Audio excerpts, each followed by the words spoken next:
Things change, but Deer Park Natural Spring Water is a constant you can count on, bringing you the essence of home for 150 years and counting. Sourced from carefully selected springs, Deer Park Natural Spring Water has naturally occurring electrolytes for a crisp, refreshing taste. Find Deer Park Natural Spring Water at your favorite local retailer today. After 150 years, there's only one thing left to say. Deer Park, that's still good water. In the squadron, they called him Bullets, but we call him Greg Kelly.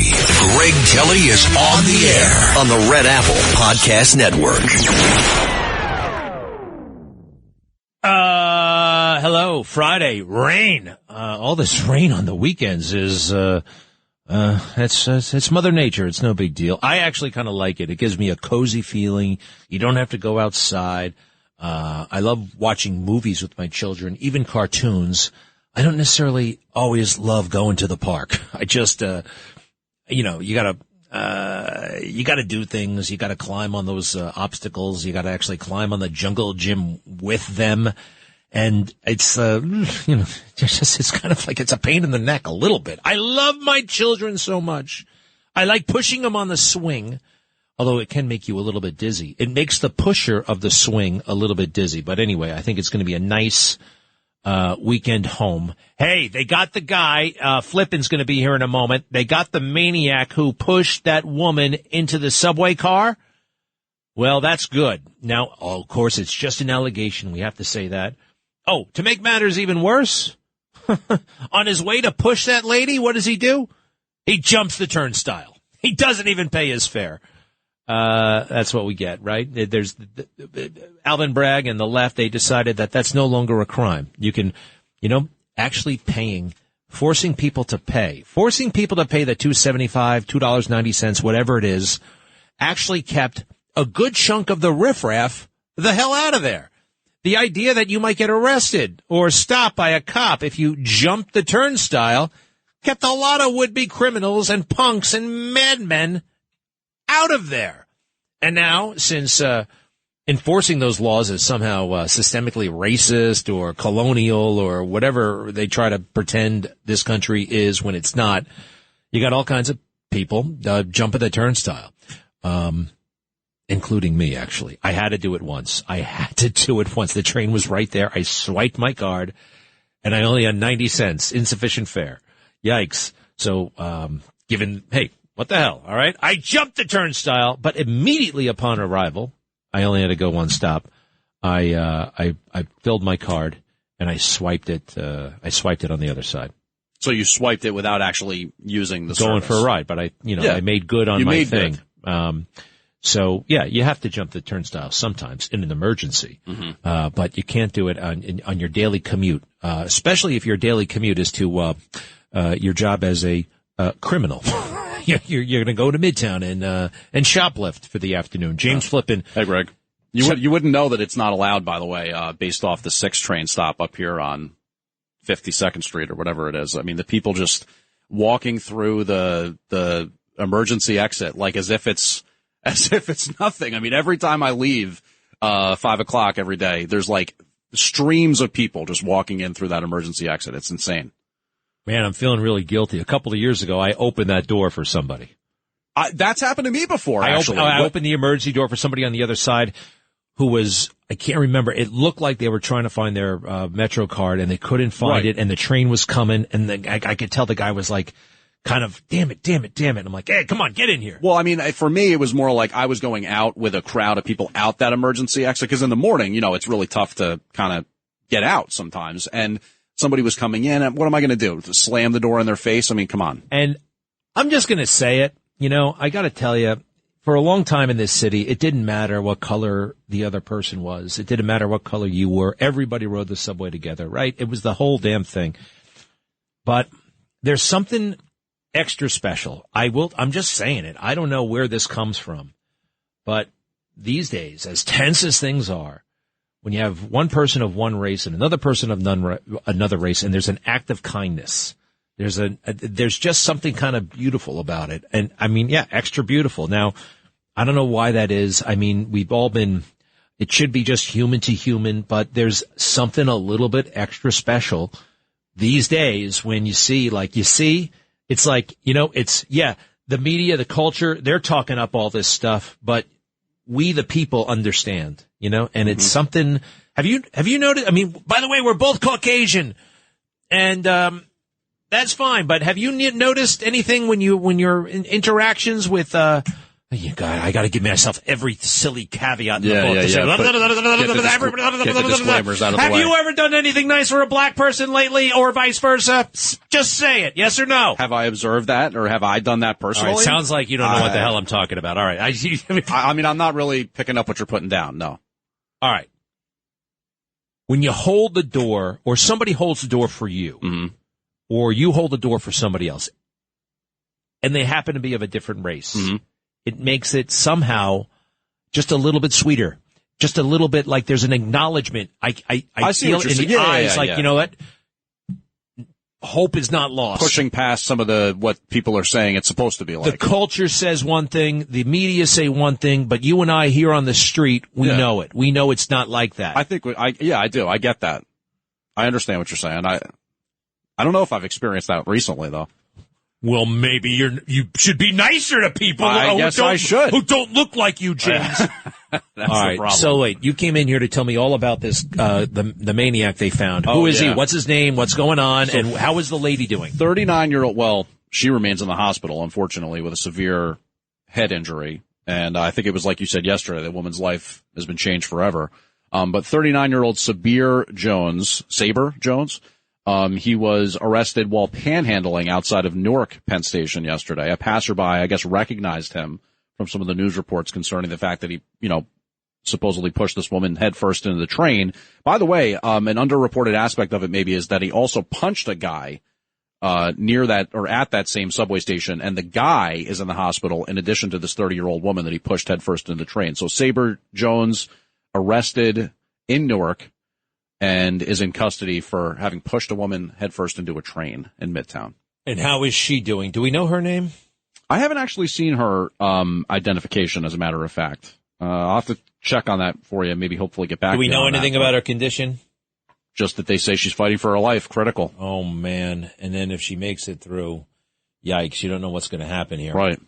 Have you noticed this guy Trey Yingst on TV all the time? Do you like him? I've seen him. I see his photo on social media a lot in terms of stand-up reports that he's doing there from Israel. He's got to get a different helmet. I think that looks like a German helmet. It looks like something from World War II. You know what I mean? Kind of like Hogan's Heroes. It looks like the bad guys. But that's sort of that they came up with that at the time revolutionary style, right? Where it kind of goes down and kind of protects the back of the head. No, there's something. Look. The very first thing I did when I became an embedded correspondent, when I knew I was going to be embedded with the troops, I said, because I had this civilian, stuff that we got from some hardware store or some sporting goods store, a helmet and a flak jacket. I said to the troops, you got to get me something cool. Okay. I can't look like this. I look like, one guy said I look like Magilla Gorilla when I wore the hat. I'm like, I don't know why exactly. Anyway, so I got something cool. I got a cool cami flak jacket. And I got a real U.S. military helmet that looked cool.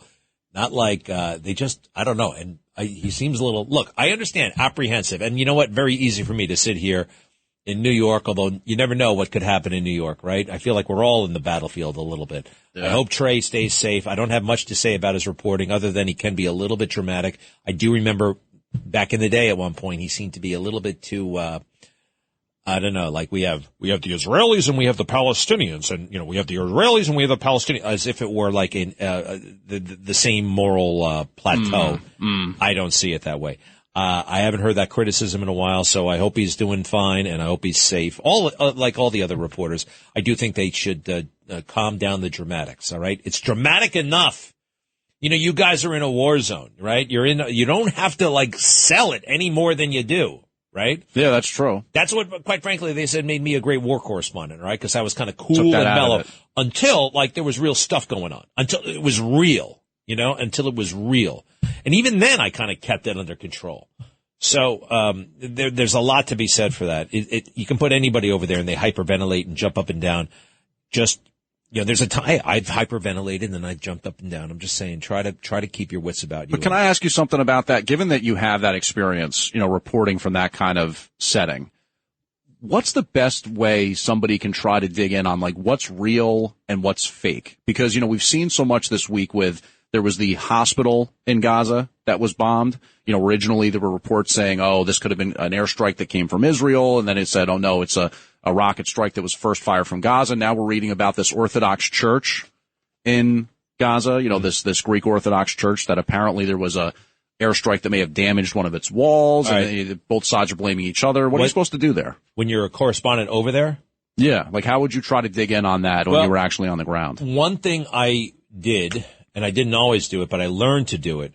There's a tendency to, and you get it from local news reporting, you show up in the morning and you stand in front of some school, where something happened the night before or something may happen that night, right? And or some crime and something happened again 12 hours before. And you're not actually talking about where you are, what's happening, what's the mood like. Local news does that. It's wrong. It's bad. But there's this tendency to always think, even correspondents, like wherever they are, the news must be somewhere else. Something else is important. Hey, man, you're in Gaza. What does it smell like? What does it look like? What is your day like? What is around you right now? What is that thing over there? Let me show you this. Let me show you that. I mean, anybody, we all have our Blackberries, our iPhones, Androids, anybody can just watch what the AP is saying all day long and comment on it. They took all that trouble to fly you all the way the hell over there. Tell a story. Go find something that and don't debate about the crap that we see on the internet. We can do that. You got to do something else, something special, something That's a good different. Point. Right. All right. Did you see the Joe Biden speech? I did. Yeah, I did see that speech, as a matter of fact. Yeah. Well, it was a disaster and very, very wrong in so many ways. Look, anti-Semitism is on the rise. We see it everywhere. And Joe spent more time talking about Islamophobia. Now, that's not on the rise here. I mean, I'm sorry, but we got some radical Islamists giving Jewish people a very, very, very hard time. And some of them actually ain't so radical. We got ordinary boys and girls who went to high school in Chappaqua showing up and advocating for the terrorists. I think we needed to hear a bit more about anti-Semitism. He gave it, what do we call it? Lip service. Lip service. Let me see here. Cut one, please. This is, wait, is this the thing I wanted to play? Cut one. We're facing an inflection point in history. One of those moments where the decisions we make today are going to determine the future for decades to come. More than 1,300 people slaughtered in Israel, including at least 32 American citizens. Scores of innocents, from infants to the elderly grandparents. Israelis, Americans taken hostage. As I told the families of Americans being held captive by Hamas, we're pursuing every avenue to bring their loved ones home. As president, there is no higher priority for me than the safety of Americans held hostage. That was probably like the high point of the speech, right? That's fine. That's all well and good. And then it starts to go off the rails. And he does what a lot of politicians do, bragging about all the money that's ours that he's going to spend, talking about how there's too much hate in America, yet his allies like Hakeem Jeffries out there calling people on the other side a clear and present threat to democracy and that kind of stuff. When you're a clear and present threat to democracy, you know what that means? I'm going to tell you when we come back because I got to take a break. It actually means something that's very, very dangerous for a guy like Hakeem to be talking about. I'll be right back. Greg Kelly on the Red Apple Podcast Network. Jim Jordan just lost his third bid for Speaker. Oh, the chaos. Oh, it's so intense. Oh, my God. What are we going to do? It's totally fine. You got to listen to these CNN guys. They are just so high school. It's like High School Musical, right? Who's going to be the club president? It's just not that important. However, Hakeem, who's supposed to be a nice guy, right? Hakeem, what a nasty guy he turned out to be. He's a leftist loon. I always knew that. And I think there's some anti-Semitic concerns we have about him, right? If he's doesn't seem to be, I don't know. I wouldn't, runs in the family. But listen to what this guy said about Jim Jordan. I know Jim Jordan. I know him personally. I've had dinner once with Jim Jordan, not to drop names, but super nice guy, and he believes in the Constitution. He's just, it's not radical. It's not extreme. It's common sense. Listen to what Hakeem just said about him. Hakeem Jeffries, who's like the number 2, number 3 guy in the Congress, right? And the minority leader. Go ahead. Jeffries, are you confident that you would have all of your people here this weekend to continue to block Mr. Jordan, that you have enough votes, every single roll call vote this weekend? We recognize that Jim Jordan is a clear and present danger to the American people, and we are going to be here for as long as it takes to end this national nightmare. National nightmare, stop. A clear and present danger. So for a lot of people, that just sounds, wow, that's really a powerful thing to say. Clear and present danger. But what does it actually mean? There's a movie, there's a Tom Clancy movie and book called Clear and Present Danger. What does that phrase actually mean? And you know what? He's not the only one saying that. There's this Judge Ludig, formerly smart judge, conservative. Trump derangement syndrome can really mess up your mind. Listen to this guy, Judge Ludig, please. Go ahead. I have written, as you said, Chairman Thompson, that today, almost 2 years after that fateful day in January 2021, that still Donald Trump and his allies and supporters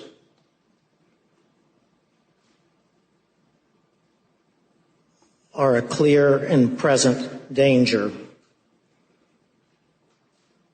to American democracy. All right. So what does it mean? That means you can break the law and suspend elements of the Constitution to stop whatever is presented as the clear and present danger to America. If it's a clear and present danger, that there's a law for this. It's actually in the federal statutes that you can actually break and suspend elements of the Constitution to deal with a clear and present danger. What's clear and present danger is calling Trump supporters and people like Jordan, a clear and present danger. Because that you're giving yourself the power to break the law to stop whatever it is you don't like. It's one thing to say Nazis are a clear and present danger. Al-Qaeda, a clear and present danger. And, maybe as a society we have to, I don't know, we have to suspend certain things for a finite amount of time. I don't know if that's right or wrong. It's a hypothetical, but I could kind of see that in wartime. Like in World War I, there was a clear and present danger, and they actually kind of suspended certain liberties for a finite amount of time.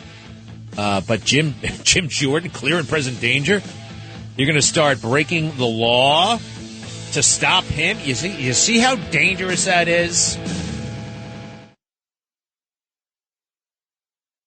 Economists warn that massive tax hikes could devastate your IRA and 401k as the stock market braces for impact. I'm Larry Kudlow, and I urge you to fortify your savings with physical gold with my friends at Priority Gold. To learn how gold and silver can help diversify your savings, please call 1-800-405-GOLD or just visit PriorityGold.com to get a free gold information guide. That's 1-800-405-GOLD. Things change, but Deer Park Natural Spring Water is a constant you can count on, bringing you the essence of home for 150 years and counting. Sourced from carefully selected springs, Deer Park Natural Spring Water has naturally occurring electrolytes for a crisp, refreshing taste. Find Deer Park Natural Spring Water at your favorite local retailer today. After 150 years, there's only one thing left to say. Deer Park, that's still good water. Greg Kelly, entertaining and informative on the Red Apple Podcast Network. Hey, there's a great trend going around. I'm enjoying the hell out of it. It is probably dangerous, so you got to be careful. But what they're doing is putting masks on, Halloween masks. Like, what's the scariest Halloween movie? I guess that's Halloween.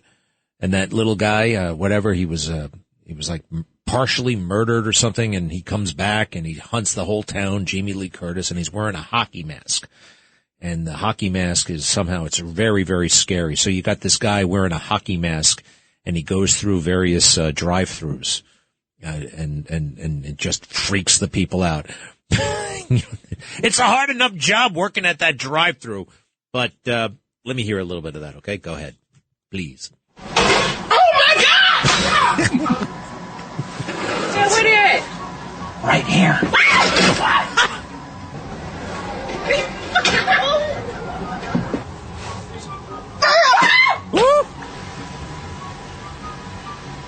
I will haunt you. You gonna haunt me? Yes. It's great stuff. Let's do it. Are we having a Halloween party here at WABC? We should. That would be great. I give those people a lot of credit, all in good fun. And we don't want anybody to have a heart attack, though. All right. The other thing is, speaking of weak hearts, Joe Biden, that speech. I just got to make a couple of quick things here. Number one, cut 21. Cut 21, please. American leadership is what holds the world together. American alliances are what keep us, America, safe.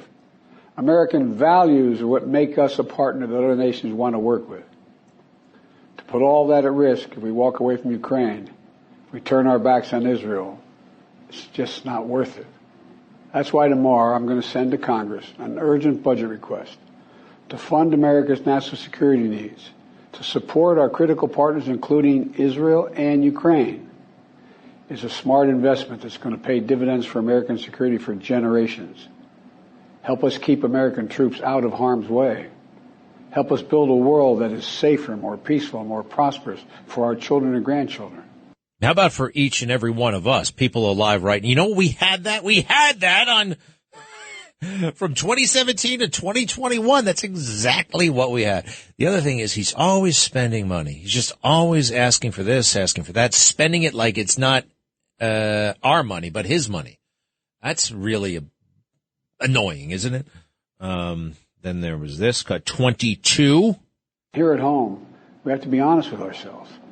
In recent years, too much hate has given too much oxygen, fueling racism, the rise of anti-Semitism, and Islamophobia, right here in America. It's also intensified in the wake of recent events that led to the horrific threats and attacks that both shock us and break our hearts. Speaking very broadly, right? I mean, all the anti-Semitism I've seen. Half that speech last night was about Ukraine. So there's that. And you see what he's trying to do. Yeah, in recent years, too much oxygen, hate getting. That's all of his. That's his fake critique of Donald Trump, blaming him for all that stuff. It was the opposite, the total opposite. And Islamophobia. Show me where the Islamophobia is. Why is he talking about that all the time? It was actually overhyped, even after 9/11. There's this myth out there that, people of Arab descent were on the run. No, we're a bit more sophisticated than that, actually, in America. We are. But it's an easy stereotype. So Joe goes with it, because anything that diminishes America, he seems to be on board with. Cut 23. Today, Jewish families worried about being targeted in school, wearing symbols of their faith, walking down the street, or going out about their daily lives. I know many of you in the Muslim American community, the Arab American community, the Palestinian American community, and so many others are outraged and hardened, saying to yourselves, here we go again with Islamophobia and distrust we saw after 9/11. Here we go again. This is a big suck up to the swamp. All right. And to the squad. The squad, they hate Israel. The squad, it's so anti-Jewish. This is all about appealing to the squad. And they're coming from it at it's an anti-Semitic perspective. And it's awful. And talk about hate. what we heard from Hakeem Jeffries. All right, let me skip to something else here. Go to cut 29. Let me close with this. Earlier this year, I boarded Air Force One for a secret flight to Poland. There I boarded a train with blacked out windows for a 10-hour ride each way to Kyiv to stand with the people of Ukraine ahead of the one-year anniversary of their brave fight against Putin. I'm told I was the first American to enter a war zone not controlled by the United States military since President Lincoln.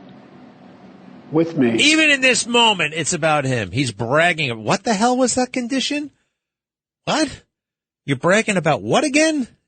You not controlled by? Okay, all right. So that's so it's special, right? Going to Iraq is somehow not special. Going to Afghanistan is not special. But this, he's trying to say, is singular. And what a strange man, don't you think?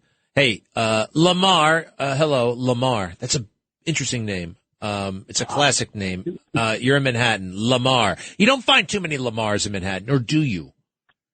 I can't tell if it's like really, is it?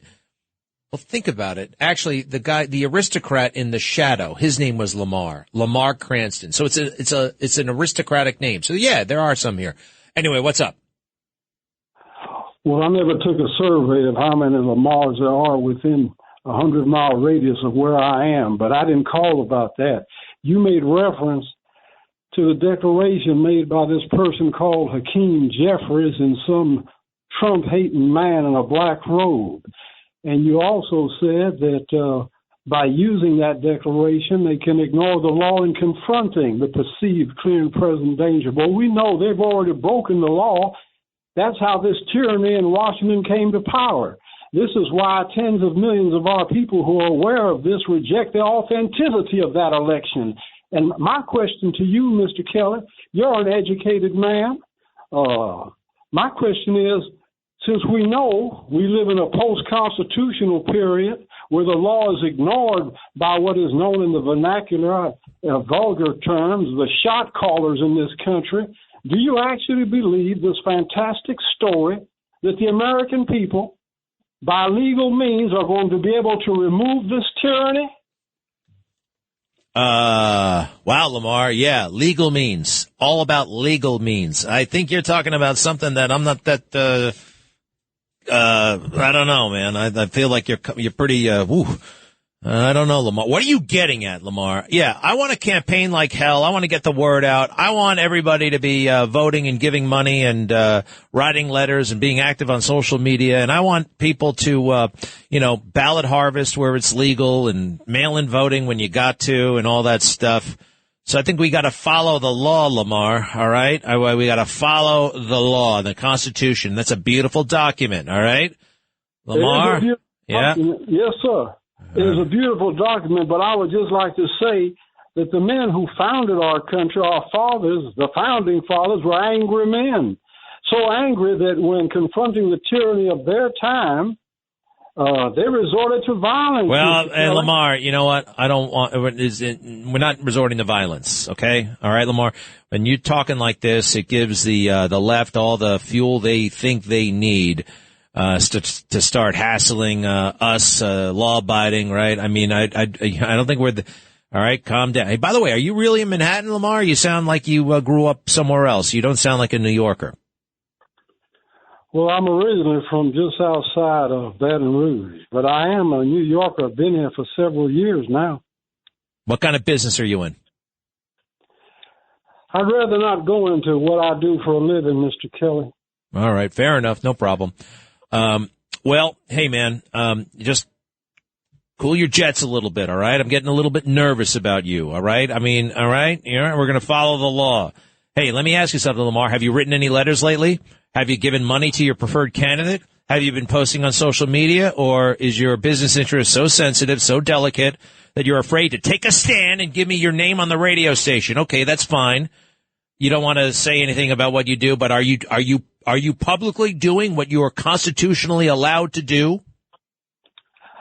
Well, I'll take that as a big fat no. I'll take that hesitate. You got to write your congressman. You got to write your governor. You got to write your power of the pen, my friend. You're making noise. You're vibrating in a way, talking about, I don't know what I kind of know what you're talking about, and it scares me a little bit, Lamar. Mr. Kelly, you know what scares me? What scares me is that an unarmed woman who served her country for 14 I know what you're years, talking about, Ashley Babbitt, man. And you and I can both be infuriated about that, and I am. And we are, look, I'm doing whatever I can to help. And that will legally someday be resolved, and there will be justice, all right? You're telling me that, what you're trying to say here, I think, okay, George Floyd died, right? Was that somehow, did that authorize the looting and pillaging of American society? No. And neither does Ashley Babbitt's death, quite frankly. As much as I grieve for her, I want the lawsuit to succeed. I want Michael Byrd someday to be arrested. Sometimes justice takes a long time. Anyway, Lamar, we'll leave it at that. Remember, I want you to write letters. I want you to remain peaceful. I want you to sound off on social media. I don't want you to be so precious and shy about who you are and where you are and what your real name is. Anyway, Lamar, I appreciate it. Thank you very much. Good luck to you. What else? Any thoughts, Diego? Hey, look, he was very courteous, but I found him to be, I think he's making noise about something and we don't want to, right? Yeah, I don't believe he was a New Yorker. I think he was Southern. Oh, well, no, he said he was from Baton Rouge and he moved to New York. Where's Baton Rouge? Louisiana.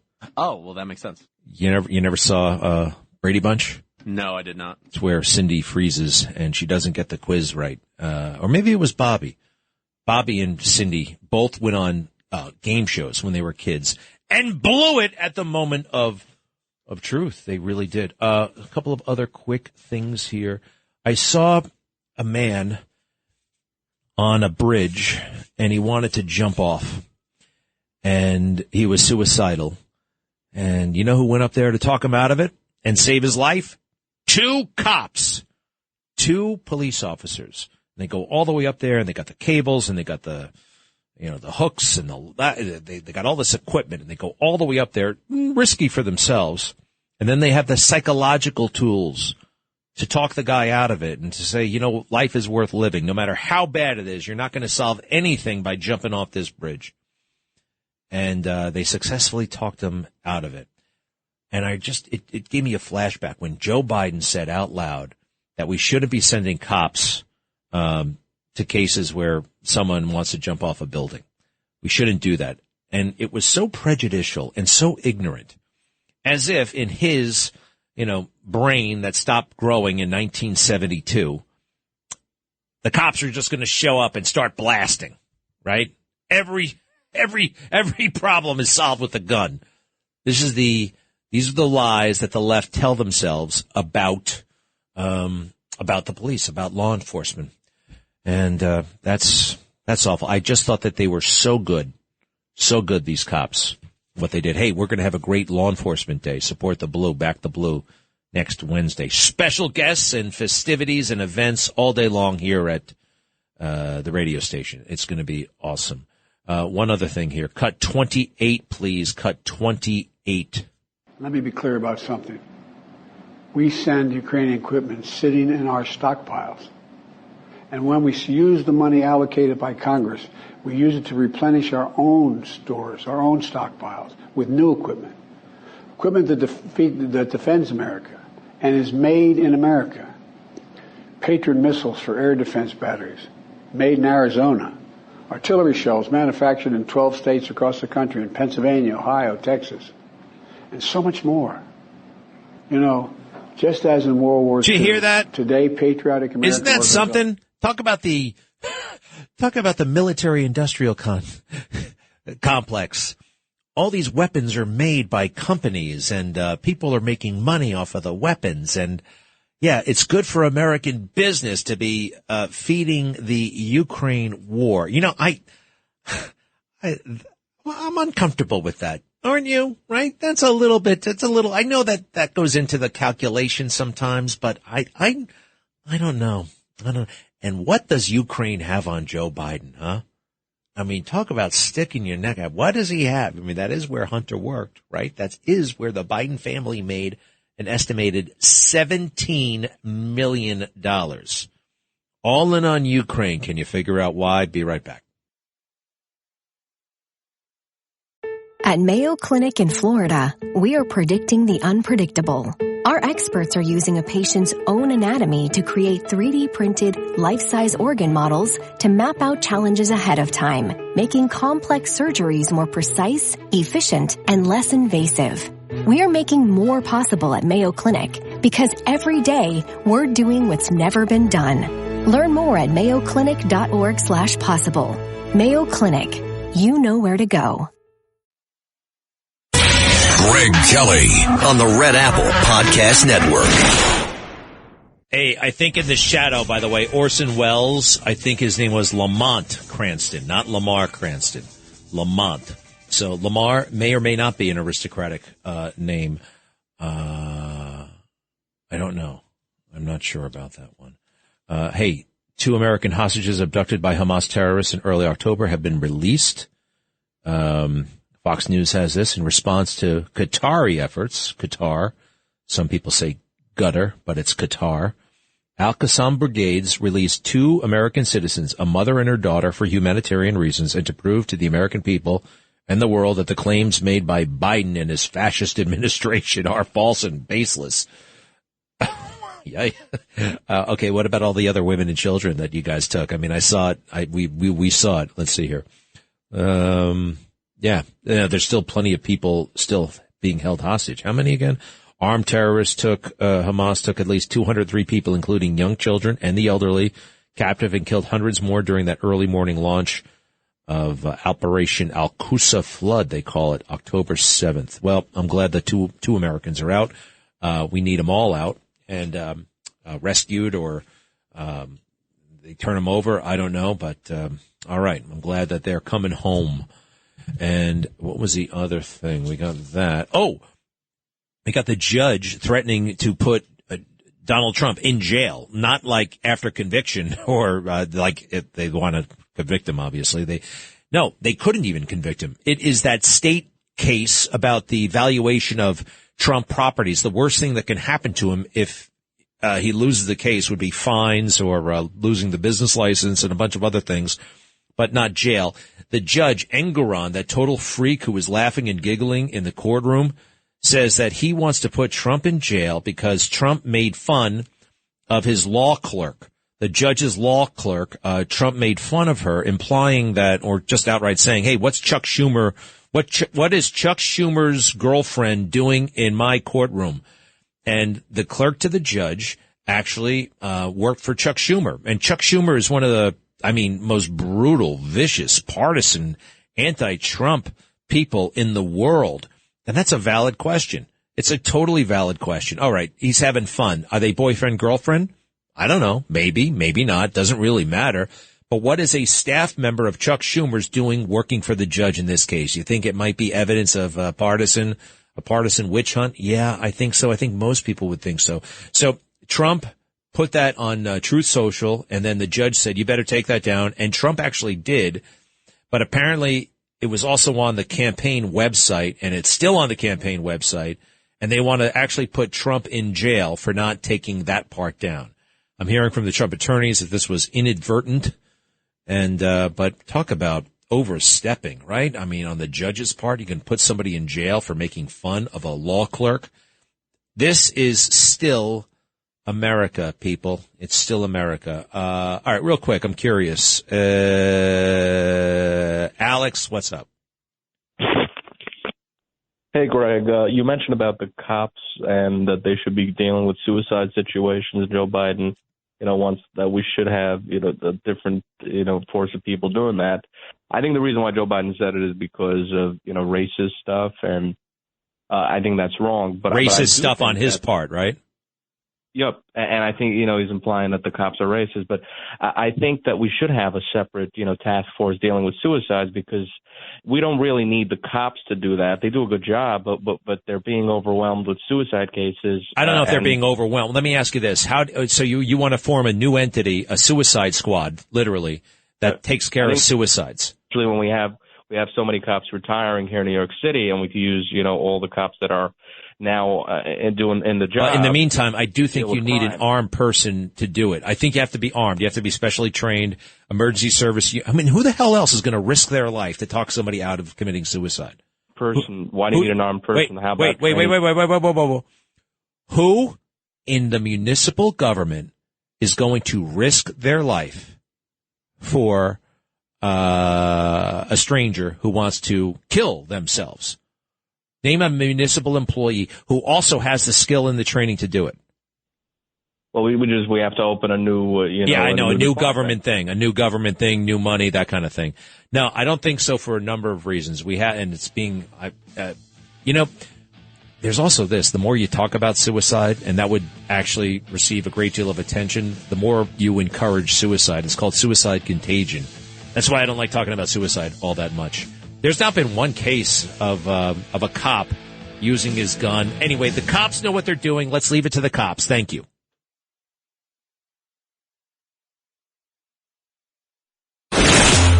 Greg Kelly, entertaining and informative on the Red Apple Podcast Network. The release of the hostages by Hamas, two, a mother and daughter from America.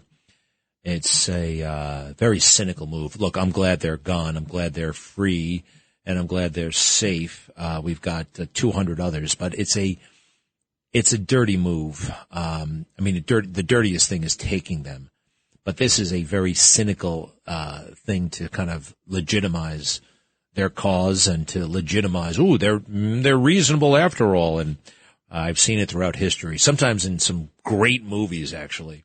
Anybody ever seen Nighthawks with Sylvester Stallone? There's this great scene where the madman terrorist is murdering people left and right, but he releases a child hostage, a little baby, and Sylvester Stallone rescues the baby, and everybody in the media eats it all up, and wow, maybe this guy isn't so bad after all, that kind of stuff, all right? They don't care about the baby.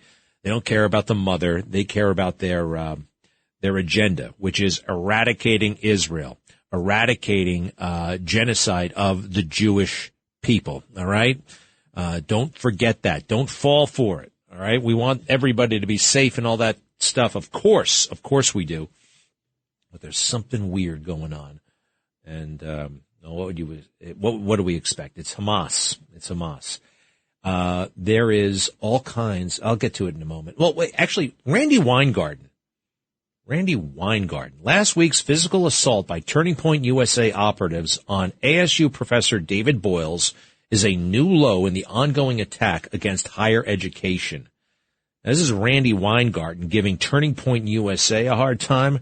What you can totally understand right now is that Turning Point USA is on the right side of this. Okay, I don't believe a word of anything that Randy Weingarten has been saying in the past 10 years. She's gone totally mental, Fruit Loop crazy. All right, and just insanely woke and weird and anti-child. And Charlie Kirk from Turning Point USA, yep, he's good here. He calls it out. Randy, you're a pathological liar. The professor is the attacker, and this is easily proven by watching 5 seconds of the video.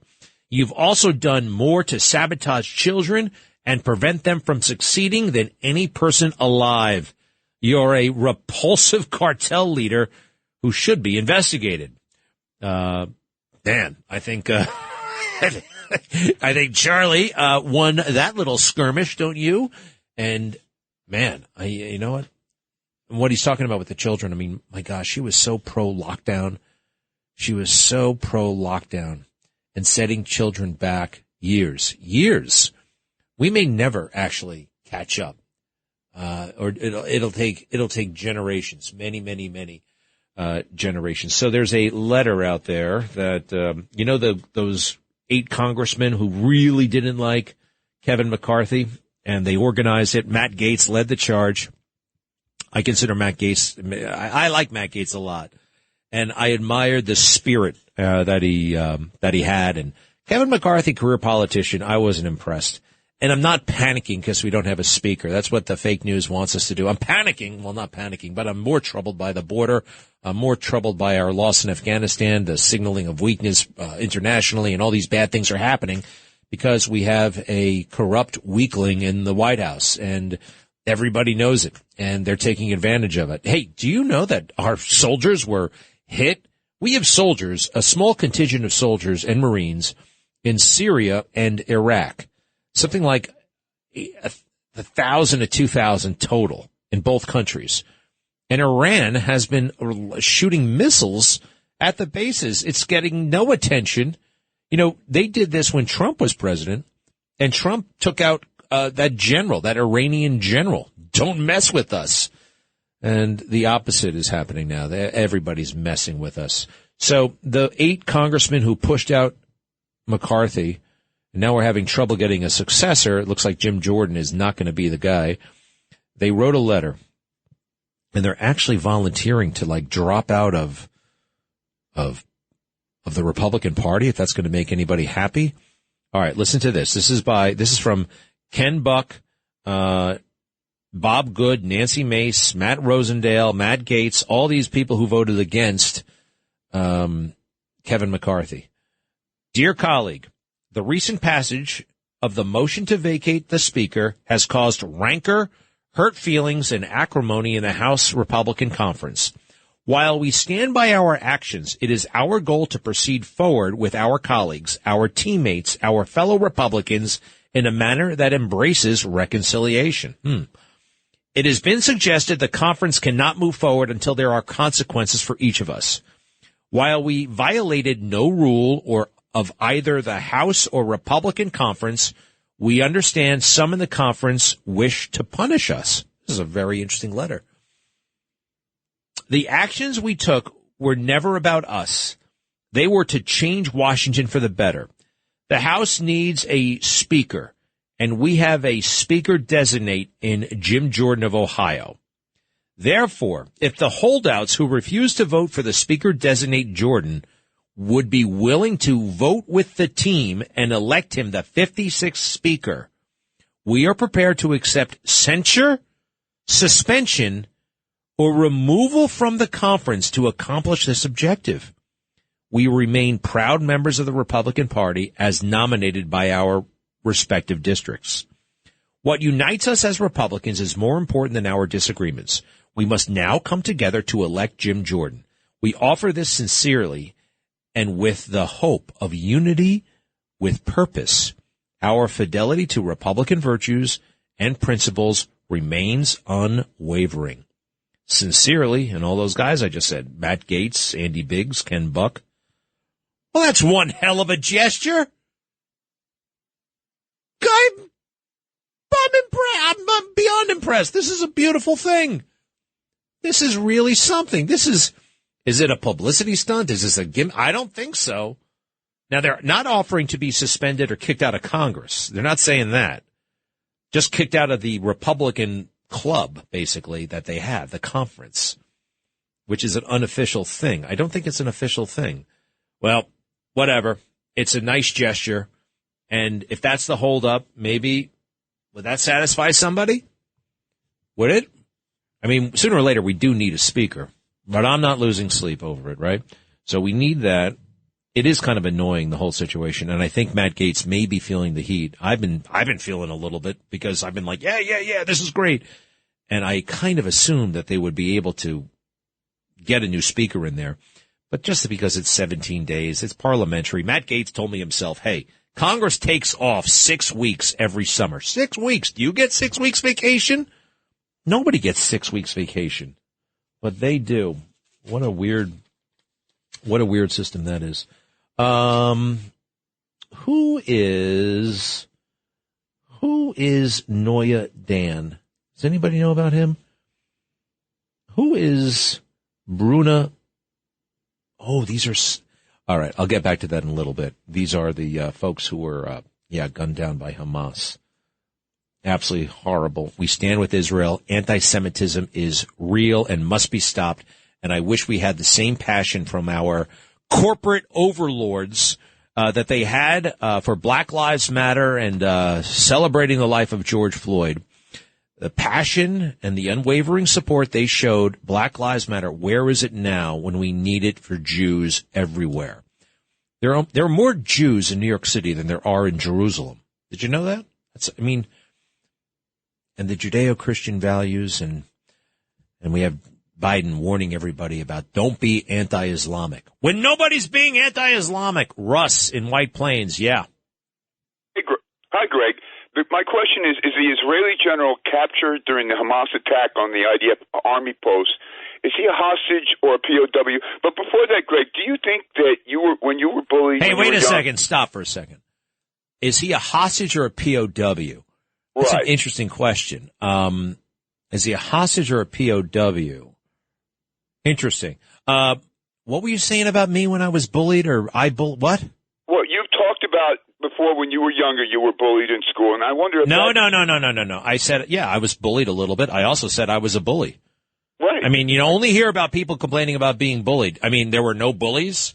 I bullied a couple of people around. I regret it. I feel bad about it. I remember I actually bullied somebody with special needs, and I was making fun of him, and I was just, oh, look at this. I'm getting laughs from the crowd. And it was actually in Breezy Point at a big ball field. And I was like 8 years old, maybe 9 years old, and I'm making fun of this kid. And then the mother shows up, and wow, I'll never forget it. She shamed the hell out of me, and I deserve it. I thank God that she showed up, and talk about a lesson. And anyway, so why do you want to know more about this? Greg, because I want to know if my mother has to talk to you about bullying callers. Thank you. Russ, yeah, I mean, what the hell? It's a voluntary. You're turning up for it. You live with your mother? You sound a little bit too old for that, right? He still lives with his mother. Russ, I mean, come on. I think you bully the people of Israel, and I think it's time you move out of the house. You got to move out of the house. And this is how I talk. I'm a New Yorker. What do you want? Oh, you want it all genteel? Listen to classical music if you want, all right? That's a very interesting point, Russ. Tell me more. No, half the time you come up with something borderline racist, always anti-Trump. And yeah, I'm going to give you a hard time. And I don't make any apologies about it. I don't like you, Russ. I don't like you one bit. Yeah, I still let you talk for some reason. But more importantly, I love you. I do love Russ. And I love his mom, too. I love people. No matter, even my enemies. And especially my enemies. They are some of the most, I go on Twitter. And I'm always putting it on. I don't put it out there like I used to because you can't. My wife took my Twitter away. And it's all very official. It's all retweeting stuff. I can't, I'm not allowed to make fun of anybody anymore. I can't insult people. I can't do this. I can't do that. I can't point out the hypocrisy. All I can do is promote things. Watch my show, listen to this, do that, buy that book. Nobody wants to hear that. We come for an argument. We come to mix it up a little bit. Like you, Adam. Hello. Hey, how you doing today, sir? Fine. What's up? I got two things to say. I was driving to the airport because I'm in the parking lot now because, of course, I got to work. And I'm like, why is the damn traffic going so slow on 7th State to get to the belt? And it's a Palestinian convoy with flags out.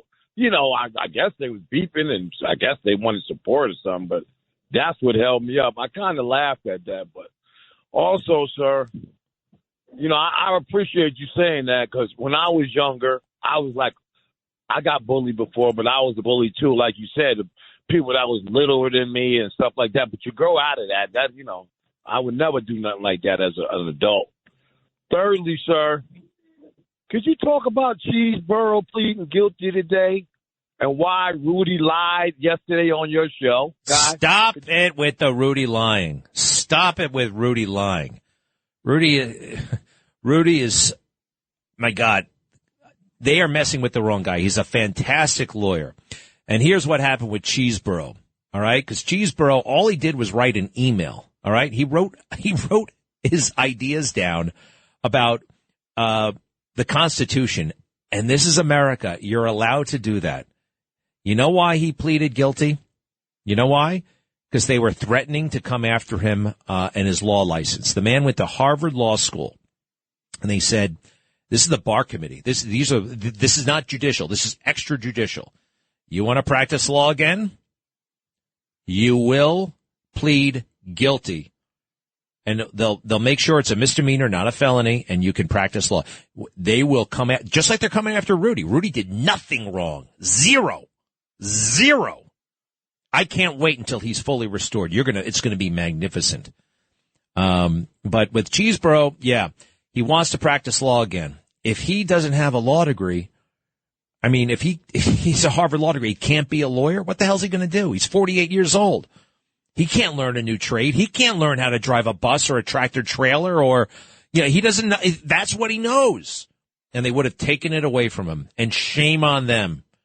Just what they are doing. I mean, a lawyer who wrote an email.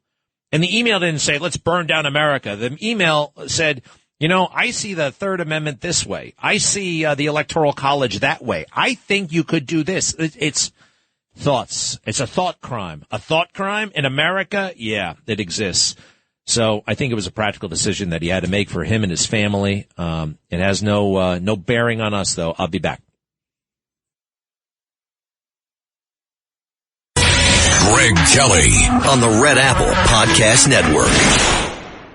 Oh, man. It's very easy to find a doctor to come on TV or the radio. Doctor, an MD, a medical doctor.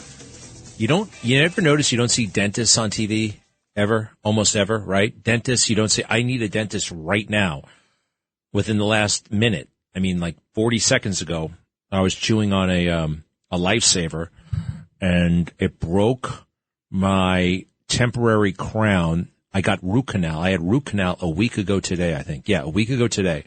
And you know what they do? They cut off the top and then they pull out the dead nerve. And then they put a temporary crown on, and I got to go back to my regular dentist to get it done. And that temporary crown just came off. And I got like little plastic pieces. And is it going to hurt? Is it going to start hurting? It doesn't hurt right now. I had a feeling this was going to happen. It didn't feel like it was. I felt like I can't handle like dental pain at all. And is this like a dental emergency? Those things exist. Those things actually exist. I got to call my dentist, Dr. Z. He's a great man. Never did this before. I got to call the office. And all I want to do is run my tongue over the tooth because it feels so weird. Oh, shoot. I don't have time for this. I think it's a dental emergency. And I may have to leave premature. If it starts hurting, somebody tells me it won't though, because the nerve in my tooth when you get a root canal is dead, right? All right. So we'll take a look. Hey, Jim Jordan has lost the third time, and there's a report. I don't know if I buy this, that he has withdrawn his name and he is no longer running. Now, I don't know if that's true. I think it might be just a negotiation ploy. We have this new letter from the 8. And they're still interested in running. I don't know. Hey, do we want to hear from Megyn Kelly? We love Megyn Kelly, right? I know. She's got her detractors out there. I still think she's amazing, and I think she has a huge political future. She and her husband, Doug, great people, and she's a magnificent broadcaster, and she's got that big Megyn Kelly podcast. I want to hear what Megyn has to say about the Israel stuff. Cut 11. That's who Hamas is. That's who these assholes on these college campuses Stop. are. I didn't know. I didn't. Man. The podcast, she lets it rip. This is broadcasting. You can't use that foul language. All right, Megyn. We still love you.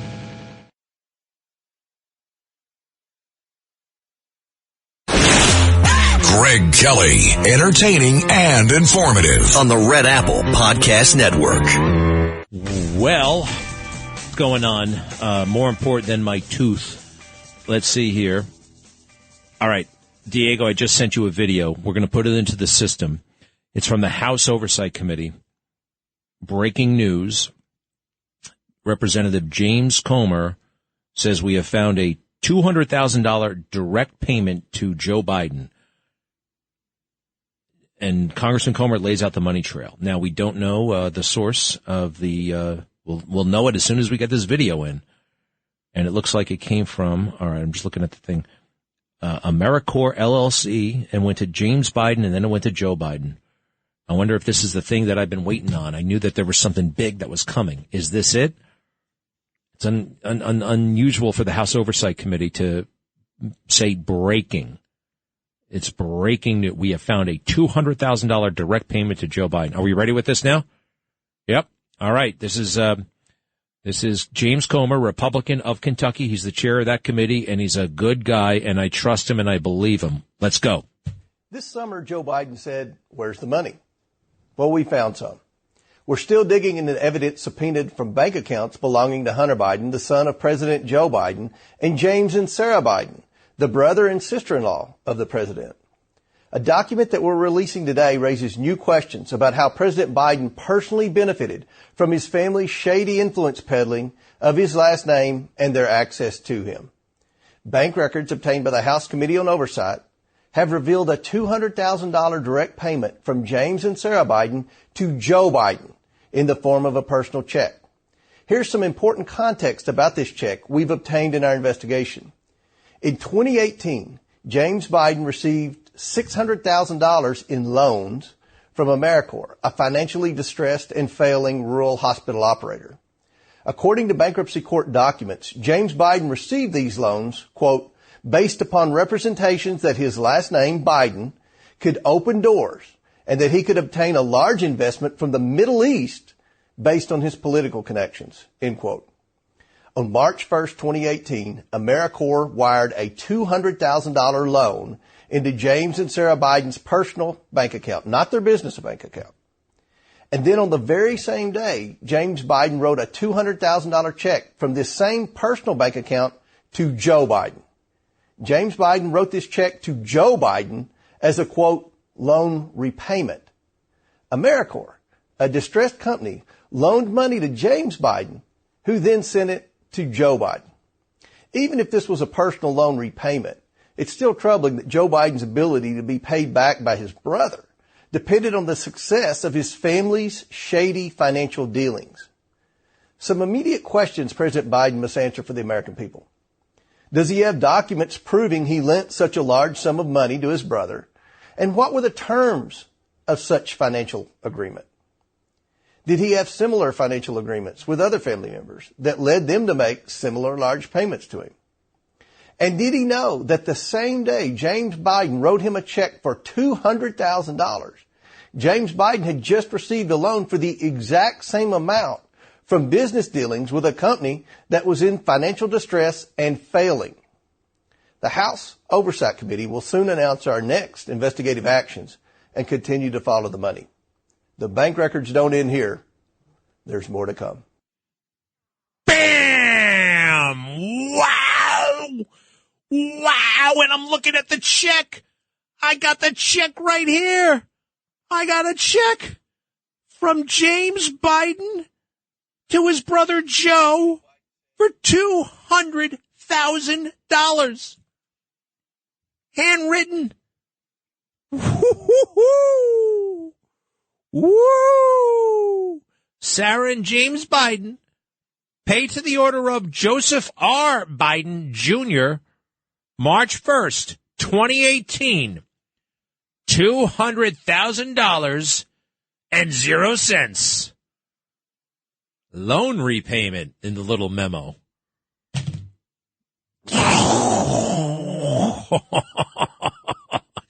This is dynamite. Dynamite. Wow. I love it. I love it. I knew it was going to happen. I knew it. I knew it. I knew it. Wow. Look at this. Let's print up this check. I got to put this on my Twitter right away, at Greg Kelly USA. Just the check. Just the check without any comment. Just the check itself. Because it speaks volumes. I mean, it speaks, this is so bad. And this is so good at the same time. Hats off to James Comer. AmeriCorps Health, LLC. Now, what in the hell would they be doing paying James Biden that kind of money? What skill does James Biden have? None. He knows how to be Joe Biden's brother. and brag about it. And I can open doors for you. But, you know, Joe is a greedy guy. We can all see it. Oh, man. Well, you know what they're going to say? Well, there's no problem with a brother paying his brother $200,000. Oh, yeah? I love my brother. I think the biggest financial transaction we ever did involved maybe $50. And he still owes me $50. Wow. All right. Hey, we got to get Rudy involved. All right. I want to talk to Rudy Giuliani, America's mayor. Oh, he's not in today. Andrew Giuliani will be here. How about the judge? How about, let's see what it's doing on Twitter. Has it been banned? Nope, it's making the rounds. It's just taking off. This is brand new, piping hot, right off the presses. New evidence shows a $200,000 payment from James Biden, a business partner of Hunter Biden, directly into Joe Biden's personal bank account. Biden has repeatedly claimed there was an absolute wall between him and his family's business dealings. That's right. He has said it. And even when he said it, I knew he was implicating himself. This is like, no, it's always separate. We've kept everything separate. We always made sure it was always separate. I'm like, well, what's the it? You know what I mean? What's the it that you're keeping separate? What are you doing that has to be kept separate, right? You see? All right. I'm impressed. I'm actually pretty excited about this. Hello, Tony. How are you? Hi, Greg Kelly. Listen, this is great. I'm so excited to see that check. I thought I was going to pass out from excitement. It's beautiful, isn't it? It is amazing to see. It really is. So cool. It's so cool. And what I was thinking about last night when I listened to the president is that he has no moral code. And this whole thing, what he did is he's giving away all our cash, giving away our borders, saying how scary war is, and he's the most corrupt person around. And this is the person, and what do we find today? This is like the cherry on top of the speech is what it is. Because that speech showed what a lapse, what a creep he is. You know what Dwight Eisenhower said, Greg? He said, without God, and he said, no mention of God last night because he has no morality. Dwight Eisenhower said, without God, there could be no American form of government nor American way of life. Recognition of the supreme being is the first, most basic expression of Americanism. I love it. By the way, are you sure Dwight Eisenhower said that? I always thought it was like Ben Franklin or one of those guys. Dwight Eisenhower said that? Dwight Eisenhower said it. So this man is like a moral, depraved person. And this is what I was thinking when I heard the speech. Give away our money, give away our land, and now we see the check. This is the cherry on the cake, Greg Kelly. I love it. It really is. Oh, gosh. It really – hey, you know what I predicted? I predicted smoking gun evidence by the end of October 31st. What's today's date? 19th, 20th, 22nd, 20 – what is it? 20th. With 11 days to spare. Well, and I think there will be an avalanche. Now, they will also try to ignore it. Let me look at the news right now. Yeah, they're all talking about some lawyer you never heard of pleading guilty to a misdemeanor in Georgia. They're talking about everything but this is too big. They can't ignore it. This is big. Tony, thank you. I'm glad you were here for this moment. I'm glad you called in. Write it down. This is things are shifting very, very fast. This is going to happen quick. I do believe. Wow. I love it. Tony, thank you. James Comer. Okay, what should we do next? We got this stuff. First thing I got to do is put it on Twitter. All right. That means I got to text it to my wife and look at this check. Look at it. It's just a regular old check. You know what I mean? It's a check. It could be for $100, could be for $50, but here it's for $200,000 from his brother to Joe, AmeriCorps, the distressed rural lender, paying James Biden that kind of money. No way. This is it. All right. Do I have to regroup? I have to control myself here. I don't know where we. By the way, the other thing is $200,000. That's an interesting number. Why $200,000? $200,000 was wired to Joe Biden's house from China. The actual house, it was wired to the house. That was the beneficiary address. You got to put down a home address. I guess at usually you pick up the wire from the Western Union downtown, and you got to pick up an address. Like if you don't show up, they'll bring the money to your house. And the house was Joe Biden's Greenville, Delaware mansion right outside of Wilmington when Hunter wasn't living there. It was, oh gosh, it's all there. It is all there. And the fake news must start doing its job. Diego, are you moved by this? Do you think am I overreacting here? I don't think so, man. This is, anybody can see this and everybody can say, you know what? Brothers, from working class lunch pail, Joe does not get a $200,000 check from his brother. And he's in no business, the poorest man in Congress, to make a loan to his brother, is he? I mean, I don't really understand that much about it, but I will say this. It'd be funny to see Joe Biden in handcuffs. Okay, all right. Yeah, you're even ahead of me. Yeah, that would be, it'd be sad too at the same time, a real blow to American prestige. But this guy deserves, it's funny. What was in that memo?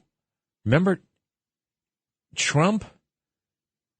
Michael Cohen spent like $30,000 or $110,000 on something. We know what he spent it on. And Trump paid him back. All right. It wasn't influence from a foreign country. It wasn't some money from a distressed creditor in the Midwest. Barbara joins us, the wise Barbara. This is an important moment. Thank you, Barbara. You're in Indiana, I see. I'm in Indiana, yes. What do you make of this? It's incredible. It's incredible. And I can just see the fake media spinning with the phone calls, with the emails back and forth, how they are going to treat this.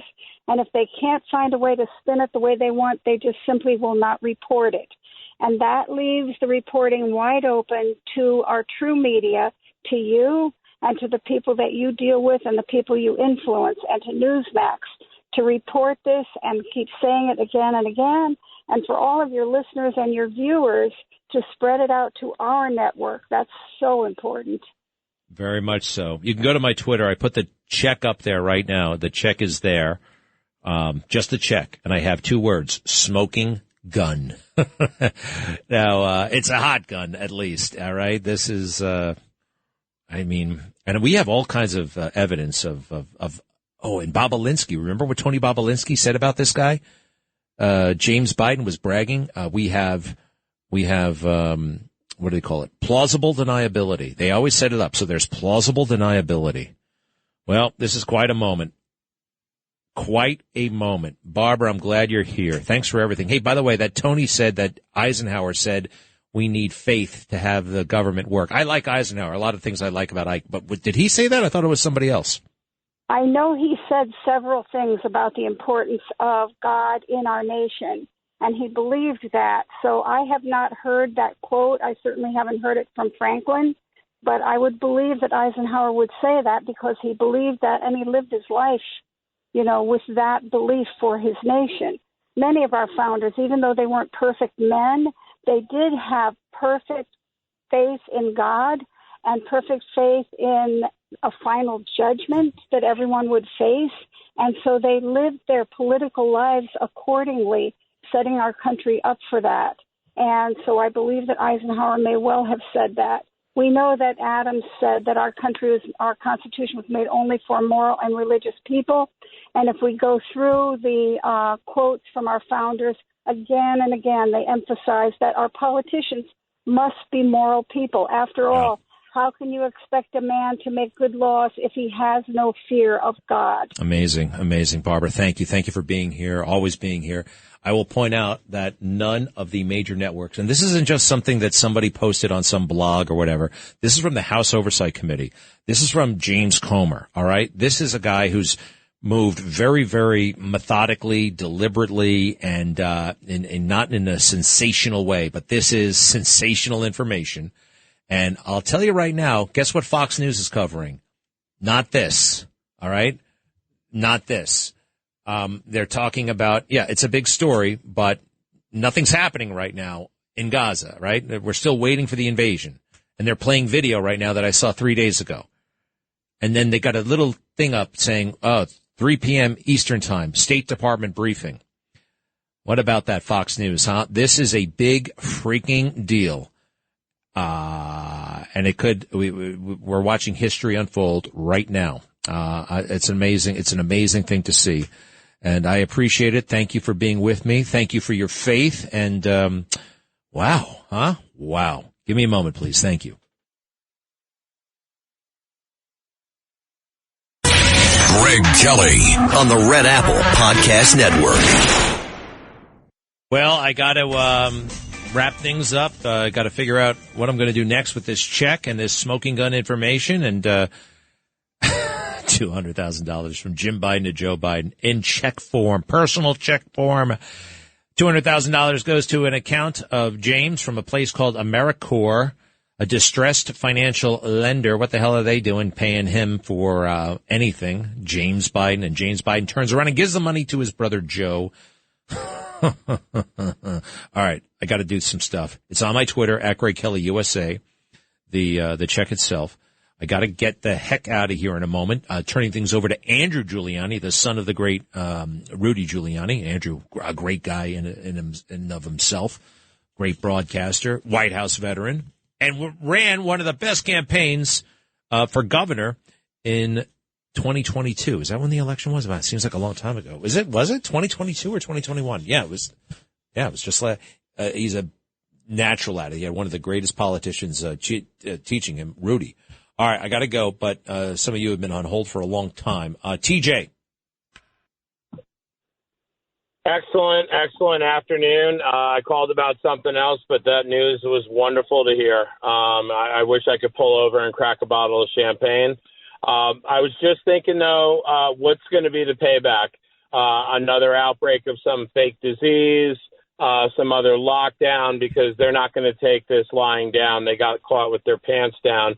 And just one point, Greg, how about the mayor and the governor stop talking out of both sides of their mouth? Fire these Cooney and SUNY professors. They're disgusting. Have a great weekend. Thank you. You too. Yeah, some of them are there. Anti-Semitic trash. That's what they deserved. Okay, let me go to Joanne. Hi. Hey, Greg, I'll talk real quick. I wanted to say, and I'm going to put politics aside now, too, tell you something real cute. First of all, when you were looking for the two words and you thought of them real quick, smoking gun, I wanted to say to you, bite this over the check. That's what they'd like that, no? What? Bite this. You know what I mean? A sarcastic remark about the check. Secondly, bite okay, you're this. I think that takes the bite out. Bite this. Bite this. I've never heard that as a bite me. I've heard bite me, but, I don't know bite this. All right, that doesn't work, Joanne. What else? More important. Do you remember when you were with Rosanna Scotto and you were such a shy young guy then? What happened to that guy? But anyway, what the hell are you talking about? I was charismatic. I was witty. I was off the cuff. I was running that 3-ring circus with my partner there, Rosanna. Shy. What are you talking about? We were creating television history. All right, listen, I don't like the bite this, and I don't like that characterization. Did you ever watch any episodes? All right, I grant you in 2008, season 1 of the Good Day New York show, I was still figuring it out. What the hell, how the hell to do morning TV. And I got a little bit bashful for a little while because there was a lot of media attention that I wasn't expecting, but I got used to it real quick. Thank you very much. And, all right, Charles, real quick. He's up by the prison in Fishkill. Listen, earlier in your program, there was a Democratic congressman. Yeah, I know. Hakeem Jeffries. What about him? Jordan, that said that he's a clear and present danger to our country. Why doesn't a Republican congressman give him a retort and say, well, listen, sir, I think you're a clear and present danger to our country. All right, somebody should get elected and run down there and say that to Hakeem Jeffries. You're a clear and Look, I don't think you rearrange the rules to stop Hakeem Jeffries. I don't want to do everything that they do against them, all right, that they do against us. Thank you. See you later.